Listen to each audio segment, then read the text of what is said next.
Olá, a Constituição é clara. O salário mínimo precisa atender às necessidades vitais básicas do trabalhador, incluindo, por exemplo, moradia, alimentação, transporte, saúde, educação e lazer. De acordo com o DIEESE, para atender a essas necessidades, o salário ideal no mês de março seria de R$ 3.706,44. O valor previsto para o ano que vem é de R$ 1.002. Para conversar sobre esse assunto, recebemos aqui no estúdio o economista Clóvis Scherer, do DIEESE. Olá, obrigada pela sua presença. Olá, obrigado. Então, esse salário, esse valor calculado pelo DIEESE, ele é quase 4 vezes mais do que o valor que está sendo pago esse ano e previsto para o ano que vem, é isso? É isso mesmo. Essa é uma realidade que não é de hoje. Historicamente, o salário mínimo tem estado muito abaixo daquilo que a Constituição de 88 estabeleceu como um patamar mínimo que garantisse ao trabalhador e à sua família uma vida digna, cobrindo todos esses itens que tu acabaste de listar. Então, nós estamos ainda a dever para o trabalhador em termos de um salário mínimo que proporcione isso que a Constituição promete a todo cidadão brasileiro. A gente vem descumprindo a Constituição há vários anos. É verdade. Esse é um desafio, na verdade, da sociedade brasileira, que é proporcionar um salário mínimo compatível com a sua economia e com as necessidades da população. Essa situação já foi mais grave, principalmente nos anos 80, quando o processo inflacionário era muito acelerado e os reajustes do salário mínimo insuficientes para proporcionar uma valorização. Progressivamente, esse quadro se alterou. Nos últimos anos, nós tivemos um avanço do salário mínimo, mesmo assim, muito aquém daquilo que a gente espera a partir da leitura da Constituição. E por que isso não vem sendo cumprido, Clóvis? Bom, primeiro nós temos um histórico da política do salário mínimo muito antiga, que sofreu, nos anos 70 e 80, para fins econômicos, arrochou o salário mínimo como uma forma de controlar variáveis macroeconômicas. O salário mínimo foi muito deprimido, um patamar baixíssimo, né? O seu menor nível esteve na década dos 90. É claro que para fazer o salário mínimo atingir isso que a Constituição promete, é necessário recuperar esse valor, mantendo uma certa relação também com o estado geral da economia. E esse foi o espírito, inclusive, da legislação que está em vigor e que proporcionou uma importante valorização do salário mínimo nos últimos anos, justamente mantendo uma relação com o avanço do produto interno bruto. Agora, o último ano, pela lei, seria o último ano a ser aplicada essa regra. Essa regra foi estabelecida pela lei em 2011 e vigora até o reajuste que será concedido em 2019, e a lei também estabelece que um novo mecanismo, uma nova fórmula de valorização do salário mínimo deve ser definida a partir de então. Então, nós esperamos que esse processo de valorização continue após 2019. É claro que nós teremos aí um debate no Congresso Nacional e na sociedade sobre qual a melhor maneira de atingir esse objetivo. O que é evidente é a necessidade de elevar ainda mais o patamar do salário mínimo pelas razões óbvias que a gente sabe, né? Um salário mínimo é um mecanismo principalmente de combate à pobreza e de garantia de uma vida digna para o trabalhador. Agora, 4 vezes mais. Esse valor calculado pelo DIEESE, muita gente questiona, é um valor, é quase uma utopia esse valor ou não? Vocês não consideram que daria para... É evidente que não se pode pensar em erguer o valor do salário mínimo de uma hora para outra para um patamar 4 vezes maior do que está vigorando hoje. É necessário que esse processo ele venha acompanhado de uma série de políticas que justamente viabilizem o pagamento de um salário mínimo a todo trabalhador empregado, assalariado, e também sem esquecer que o salário mínimo é uma importante referência para as políticas públicas, políticas sociais. Temos aí principalmente a Previdência e a Seguridade Social, né, que tem como o salário mínimo como a referência para o valor dos benefícios básicos desses programas. Então, é preciso pensar e definir uma maneira pela qual a sociedade vai conseguir cumprir esse compromisso que assumiu lá em 1988 e que é ainda continua sendo muito importante. Que impactos pode ter na economia o cumprimento dessa meta? Bom, essa meta, por um lado, a gente tem que pensar que o salário mínimo ele é um sustentáculo do consumo interno. Na medida em que o salário mínimo tem um valor majorado em termos reais, ele injeta na economia, através do consumo das famílias mais pobres, um poder de compra adicional. Então, a gente tem que olhar o lado positivo do salário mínimo como uma fonte de estímulo para a economia crescer através da demanda justamente da população que tem a renda mais baixa ou que está referenciada ao salário mínimo.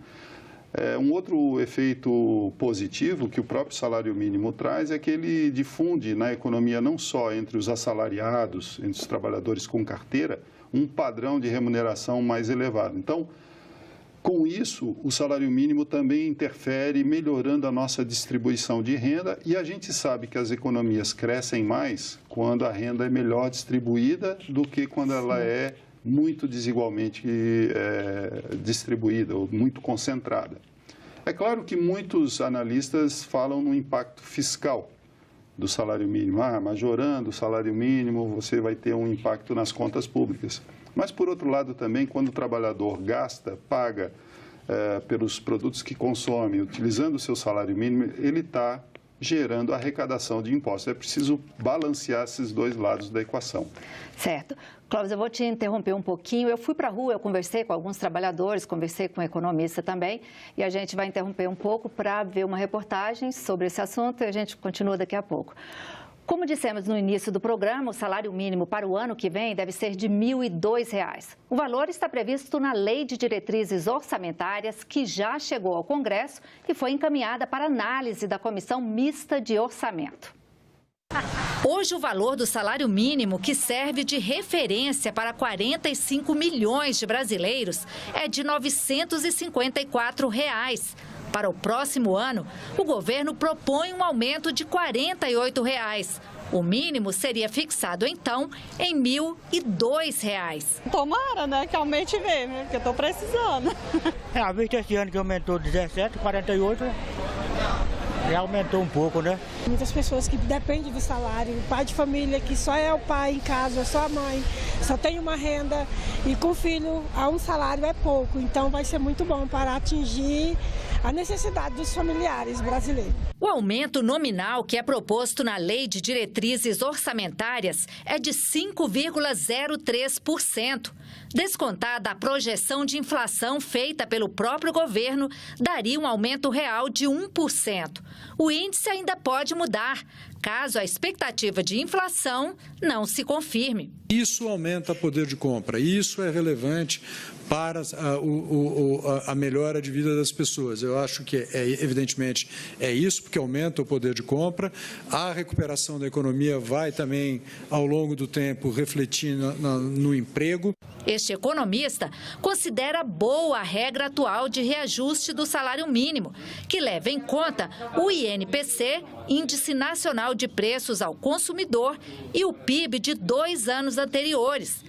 Mas ele ressalta que o valor do mínimo ainda é muito baixo. Pelo Diese, para que se tenha uma ideia, o salário mínimo necessário para o mês de março era de R$ 3.706,44. Se confirmado esse novo salário mínimo, o impacto no orçamento da União, segundo o governo, será de 16,8 bilhões de reais. Isso porque as despesas com benefícios previdenciários e assistenciais estão vinculadas ao salário mínimo. Por ser um salário de sobrevivência, ele quase todo é direcionado para o consumo e principalmente para consumo de bens. Portanto, uma boa parte desse valor reverte automaticamente sob a forma de tributos embutidos nesses produtos e nesses serviços que são consumidos por essa classe de pessoas mais pobres, por essa camada mais pobre da população. Então, existe uma expectativa aí de uma arrecadação de 5,6 bi a mais, não é isso? para o governo? Sim, isso é o que se estima, né, a partir da carga tributária que incide sobre as pessoas que têm uma faixa de renda entre 1 e 2 salários mínimos, que é mais ou menos 53% daquilo que ela gasta se reverte em impostos indiretos. Aí, é claro, nas 3 esferas de governo, beneficiando as prefeituras, os estados e a própria União, através dos impostos indiretos, como ICMS, ISS, IPI, que incidem, né, sobre o valor dos produtos que são consumidos pela população. Então, uma parte do gasto fiscal com o salário mínimo, ele retorna para o setor público. Então, e para as pessoas, assim, para o assalariado? Muita gente que eu conversei na rua disse, isso não adianta nada porque isso tudo é repassado para os preços. Essa sensação de que...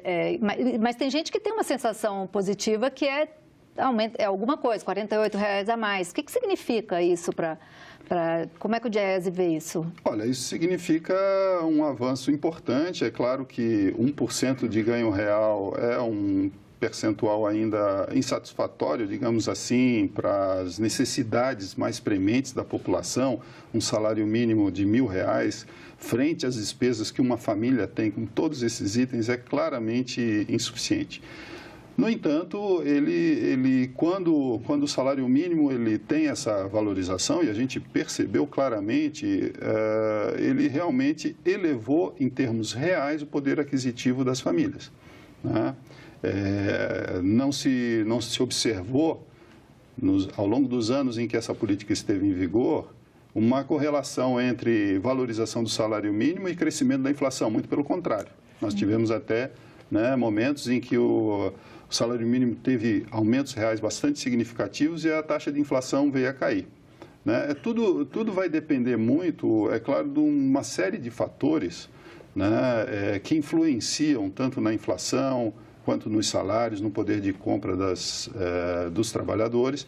E eu acredito que não vai ser esse 1% de ganho real que vai alterar a trajetória de inflação no ano que vem. Isso é bem tranquilo de afirmar. Então, de fato, vai significar um pequeno aumento no poder de compra das famílias.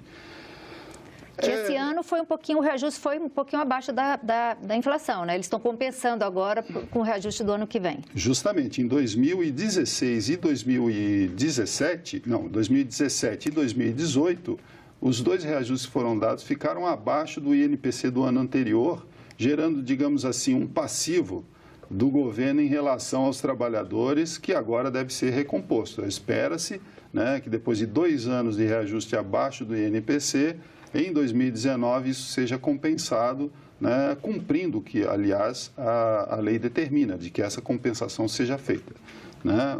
É importante destacar, ainda com relação à pergunta anterior, que o salário mínimo foi, talvez, ao longo dos últimos anos, o mais importante fator de redução da pobreza no Brasil. Além do Bolsa Família, mas o salário mínimo, vinculado, inclusive, aos benefícios previdenciários e assistenciais, foi um importante fator na redução da proporção de pobres no Brasil e de miseráveis, porque, de fato, ele se destina a uma parcela da população que está vulnerável à pobreza e à miséria. Então, ele é fundamental que ele tenha seu valor não apenas preservado, mas, inclusive, majorado para acabar de vez com a pobreza no país. E o Diese acompanha, se fazer um acompanhamento do impacto desse valor para o trabalhador? Porque vocês fazem para calcular, vocês têm todo um critério para calcular o valor ideal, não é isso? Sim, o valor ideal que nós calculamos é estimado com base no que uma família gasta com os itens essenciais, principalmente a alimentação. Então, a gente mais ou menos calcula que 1/3 do orçamento das famílias nessa faixa de renda, 1, 2 salários mínimos, se destina à compra de alimentos. Então, acompanhando o valor dos alimentos, o preço dos produtos que essas famílias adquirem todos os meses, a gente vai tendo condições de estimar qual seria o salário mínimo necessário para não apenas garantir a alimentação da família, mas todos os outros itens que a Constituição estabelece. Então, isso é feito mensalmente, né? Nós fazemos isso já há muitos e muitos anos, temos, portanto, todos os dados dessa trajetória do valor ideal do salário mínimo no Brasil e podendo comparar com o valor efetivamente pago ao trabalhador. Com relação à cesta básica, de todas as capitais, né? Vocês tomam como base o valor mais alto? Isso, nós pesquisamos o valor da cesta básica em 18 capitais, né? E sempre definimos o valor mais alto como aquele valor que serve de referência para se estimar qual seria o salário mínimo necessário. Isso porque é o valor mais alto? Justamente porque o governo, aliás, a Constituição determina que esse salário mínimo seja nacional e unificado. Portanto, ele tem que ser suficiente para garantir uma vida digna naquela capital que tem um custo mais elevado. Portanto, nós pegamos o custo da cesta básica mais alto para justamente corresponder àquilo que a Constituição determina. E isso para uma família com 2 filhos, não é isso? A família padrão no Brasil ainda é, né, 2 adultos, duas crianças, 2 dependentes. Então, é o orçamento familiar que a gente toma como referência e a cesta básica para 4 pessoas corresponde a mais ou menos 1/3 do valor do salário mínimo. Quantas cestas básicas dá para comprar com o salário mínimo de hoje? Hoje, o salário mínimo compra 2,4, mais ou menos, cestas básicas na capital mais cara. Tá? É um patamar até que, em janeiro de 2018, né? É um patamar relativamente elevado, né? Nós já tivemos situações em que a cesta básica até era mais cara do que o salário mínimo na década de 80. Né? Atualmente, ele já consegue comprar mais do que 2 cestas básicas. Mesmo assim, isso revela a insuficiência do salário mínimo, né? Porque, enfim, estamos falando de uma cesta bastante restrita de produtos de primeira necessidade. Né? E agora, nos últimos meses, inclusive, estamos contando com um fator adicional, que é o comportamento dos preços da alimentação, que tem caído em relação aos demais preços e, portanto, permitindo que o salário mínimo tenha uma melhor relação com o conjunto do custo da cesta básica. Bom, empresários e prefeitos sempre reclamam, quando aumenta o salário mínimo, eles sempre reclamam desse aumento de gastos para eles, né? Como é que se resolve isso? É verdade, os prefeitos argumentam, né, que para a administração pública municipal o salário mínimo acaba tendo um impacto elevado pelo número de servidores públicos que recebem esse salário, mas como eu ressaltei anteriormente, né, o salário mínimo ele gera dinamismo nas economias locais principalmente, né? Porque, por exemplo, muitas cidades pequenas no interior, eles têm uma importante fonte de renda, né, das famílias advindas do pagamento do salário mínimo, tanto pelos trabalhadores empregados quanto pelos beneficiários da Previdência e da Assistência Social. Então, no final das contas, esse dinamismo que vem do salário mínimo acaba se revertendo nas municipalidades em maior arrecadação de impostos, isso acaba balançando o impacto do salário mínimo no pagamento dos servidores públicos. Então, essa questão é bastante assim, eu sei que é polêmica, mas a gente tem que olhar os 2 lados da questão. Agora, qual é a projeção que o Diese faz para o futuro? Quando é que a gente vai poder ter um salário um pouquinho... Olha, tudo vai depender da discussão agora que teremos esse ano e no próximo ano com relação à regra de reajuste que vai ser adotada a partir de 2019. Esse é um debate que, dadas as circunstâncias hoje, a discussão sobre a economia está ainda um pouco indefinida. Queremos acreditar que os congressistas, que a sociedade vai preservar mecanismos de valorização do salário mínimo. Os sindicatos, o movimento sindical de trabalhadores já está colocando isso como um ponto muito importante na sua pauta de reivindicações, né, que é a manutenção da valorização do salário mínimo. Então, essa é uma questão ainda sobre a qual existe uma certa indefinição. Mas, no longo prazo, se o Brasil quiser realmente caminhar uma trilha de desenvolvimento, né, de melhoria dos indicadores sociais, de redução da extrema desigualdade de renda no Brasil, nós temos que apostar na ideia de que o salário mínimo terá que continuar sendo valorizado e reduzir essa brecha social que nós temos, continuar atuando para a redução da pobreza, da miséria e assim por diante.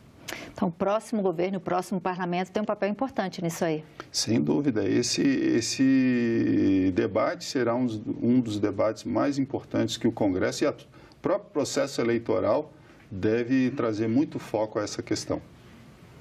Tá certo. Muito obrigada, Clóvis, pela sua presença aqui. E nós ficamos por aqui. Você pode rever essa edição do Senado Agora na nossa página na internet, senado.leg.br/TV. Obrigada pela companhia. Continue sintonizado aqui na TV Senado.